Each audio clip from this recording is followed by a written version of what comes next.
Coming up on today's Philadelphia Eagles now, we're going to recap that dominant Birds win on Sunday Night Football against the Rams. Shout out to Eagles fans for taking over the joint at SoFi Stadium. The Saquon Barkley game was legendary. It belongs in special lore in the history of this organization, but it's not all good news. The loss of Brandon Graham is really going to hurt this Eagles defense as well as the culture because of his leadership skills, and we'll also take a gander at the updated playoff picture as we exit Week 12 and look ahead to Week 13. Potential Super Bowl preview between Philadelphia and the Baltimore Ravens coming up in Baltimore this upcoming Sunday. Before we dive in, it's another Victory Monday. We've had a lot of these here over the last several weeks because that's 7 wins in a row for the E-A-G-L-E-S Eagles. So if you're pumped up about how this Eagles team is playing, I want you to hit that thumbs up icon, like the video, and with that, let's talk some Birds right now.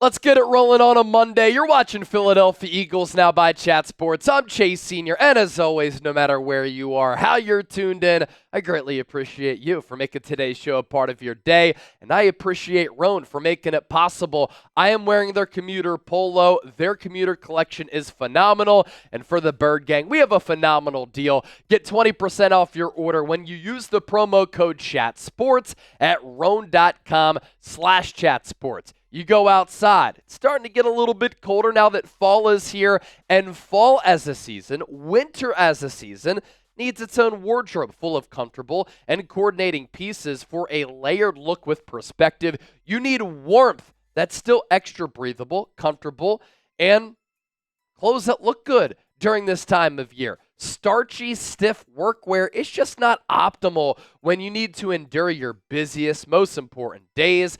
With the Roan Commuter Collection, your clothing looks professional, it performs like activewear, and it feels like total comfort. Wanting to look good without having to think about it? A layerable, durable, refined wardrobe that is easy to style and exudes confidence effortlessly in a wide range of social and professional events. Look no further than Roan. The hassle of frequent dry cleaning or washing, you don't have to worry about that. Only for clothes to shrink and fade. So we're going to put this link down below in the comment section and in the show notes of today's Philadelphia Eagles. Now, it's roan.com/chatsports. Get 20% off your order.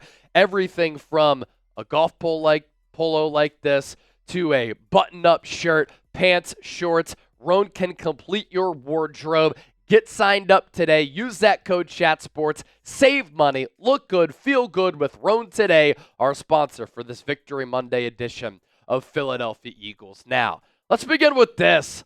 What a night for Saquon Barkley. And let's put it into some context. We will always remember Eagles versus Rams at SoFi Stadium on November 24, 2024 as the Saquon Barkley game. He was dominant. He was spectacular. He was sensational. He was special. And this is what he's done game in, game out during the course of the 2024 campaign.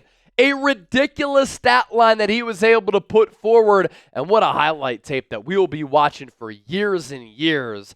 26 carries, 255 yards, 9.8 yards per carry, 2 touchdowns, a long of 73.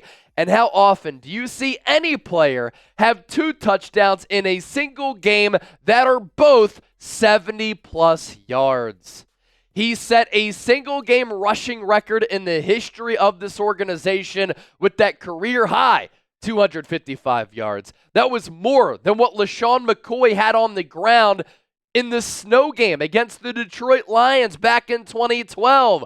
More scrimmage yards than Deuce Staley in the Pickle Juice game. When you think about some of the legendary games in the history of this team at the running back spot, it's LaShawn McCoy hurdling Lions as the snow was falling down in South Philadelphia at Lincoln Financial Field. It was the start of the Andy Reid era when Deuce Staley ran wild when it was well north of 100 degrees in Texas against the Dallas Cowboys for that Pickle Juice game. And you know what's crazy? The Rams put 8+ guys in the box 34.6% of the snaps last night, and Saquon Barkley had 12.7 yards per carry. And right now, as we enter Week 13, he has nearly 1,400 rushing yards, 1,392 of them.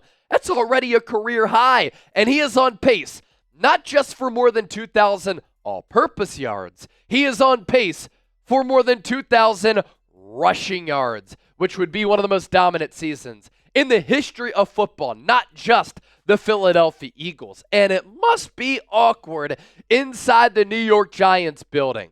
John Mara probably did not sleep last night. Myself, Chip, we didn't sleep a lot last night because we were live till about 12 o'clock Eastern. Then we had to get up because it's another great day of content here inside the walls of Chat Sports, but it's a Victory Monday. So we're able to wake up with some juice, wake up with some energy. And when you're talking about Saquon Barkley and the Eagles winning 7 games in a row, that's easy. But for John Mara, he watched Saquon Barkley have 302 yards from scrimmage last night in front of a national, worldwide audience with 2 touchdowns, and he had to watch his New York Giants offense led by Tommy DeVito after they had paid Daniel Jones $40 million per year and release him, put up 245 yards of total offense with 1 touchdown. Saquon Barkley outgained the Giants. Saquon Barkley outscored the Giants, and I can't help but say, thank you, Giants, and flash this photo up. Remember during Hard Knocks when John Mara had said, quote, I'd have a tough time sleeping if Saquon went to the Philadelphia Eagles.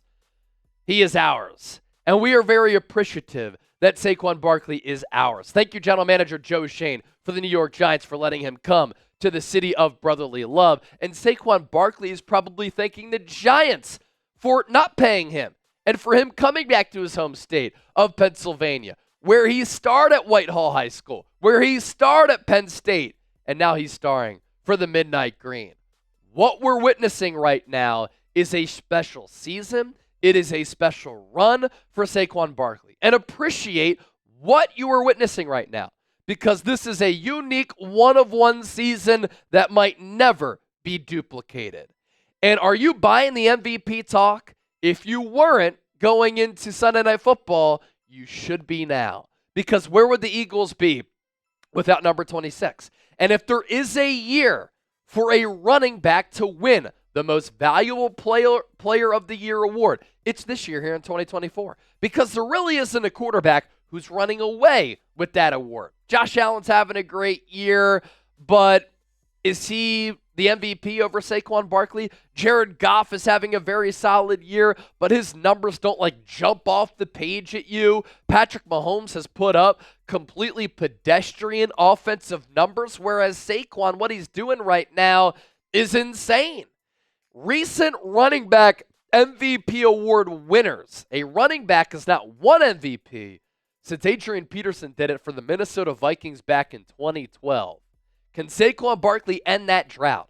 Before AP, it was LaDainian Tomlinson in 2006. Sean Alexander in 2005. Back-to-back years in which a running back won the MVP award. Marshall Faulk, greatest show on turf in 2000, and then Terrell Davis all the way back in 1998. Saquon Barkley continues to play like this. The Eagles continue to win like this. We might be looking at a running back winning the MVP award for the first time in more than a decade. So what say you? Is Saquon the NFL MVP? Not just the NFL Offensive Player of the Year. Type MVP or no MVP. Let me know right now down in the comments section. As far as the next component of the show, I've been telling you for weeks, the Eagles are for real. The Eagles are Super Bowl contenders. The Eagles are built to win a Lombardi trophy in 2024. Here's why. Philadelphia dominates both sides of the line of scrimmage. They have a top 5 offensive line and a top 5 defensive line. And they are great in pass protection. They're great with run blocking. They just play bully ball. They're so physical, and they wear teams out throughout the duration of a 60-minute ball game. And when you can dominate at the point of attack along both sides of the line of scrimmage, that's old school. And you can just take over games by rushing the passer, sacking the quarterback, stopping the run, which helps you stop the pass. And then offensively, if Philadelphia needs to air it out, they have the weapons and the quarterback to be able to find success in doing that. If they need to run it, they can do that. If they need to muddy it up and win an ugly game, they're comfortable with doing that. They can contend with a team like the Detroit Lions, in my opinion, if they have to play in a shootout. And if they need to rely on the defense to shut the opposing offense down, they can do that.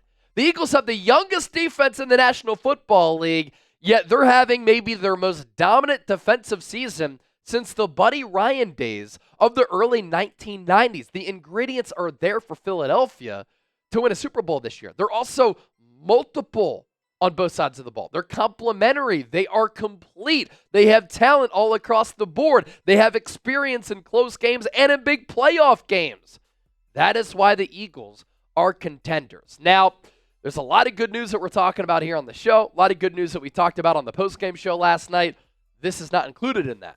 It sucks that Brandon Graham is out for the year. After a terrific game, he had been having a terrific season. He told the media he tore his triceps. He got chipped and tore his triceps on that play. We had an indication that something bad had happened because all Eagles players were going up to him at the end of that game and just, they were sad.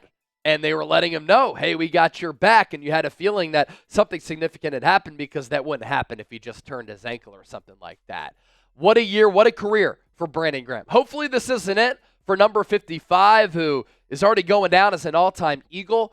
15th year in the NFL this year at age 36. And last night, with the huge sack of Matthew Stafford, he moved up to third all-time in the history of this organization with sacks behind Reggie White and Trent Cole against the Rams. If this is his last game, 3 quarterback hits, 2 TFLs, 1 pass breakup, and a sack. He had said going into 2024, this will be his 15th and final season. He declined to comment on that after the game. He had said, man, I don't know if this is it. We'll certainly see. It's obviously early for that. I think Philadelphia would be smart to give him a 1-year contract. Leadership, good play, good depth, good against the run, good against the pass. Some concerns here for the Eagles on a long-term view.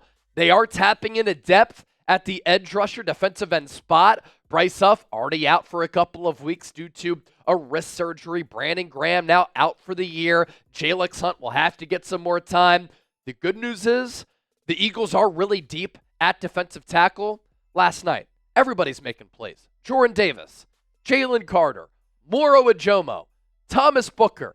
Milton Williams is putting together a great year. And so when you can penetrate the interior of the line and just muddy up the quarterback's sight line and muddy up the pocket for that quarterback, you can certainly distract and alter that quarterback's thinking, their psyche a little bit, their sight line and how they see the field. So that's the good news. But as far as generating pressure from the edges, Philadelphia might have to address that in free agency, bring in a player, or hope that a rookie like Jalen Hurts can step up and ball out. And, of course, the Eagles will miss Brandon Graham, the leader, and his leadership. Lastly, the NFC Playoff Picture.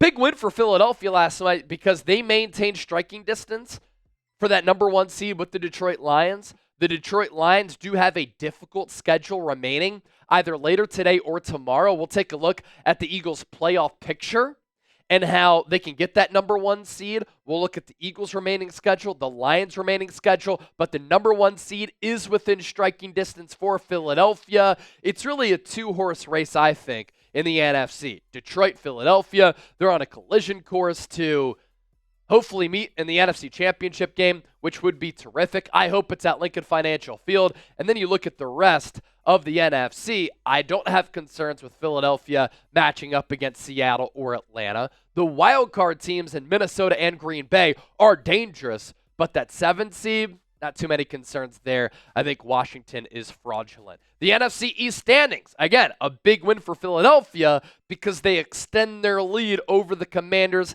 inside the NFC East, who are starting to reel a little bit. The Birds, 9-2. The Commanders, 7-5. Philadelphia with a 2.5-game lead in the division. Before we hop on out of here, give me a follow on X. Give me a follow on Instagram. I'm always talking Birds on my social media pages, so check me out over there.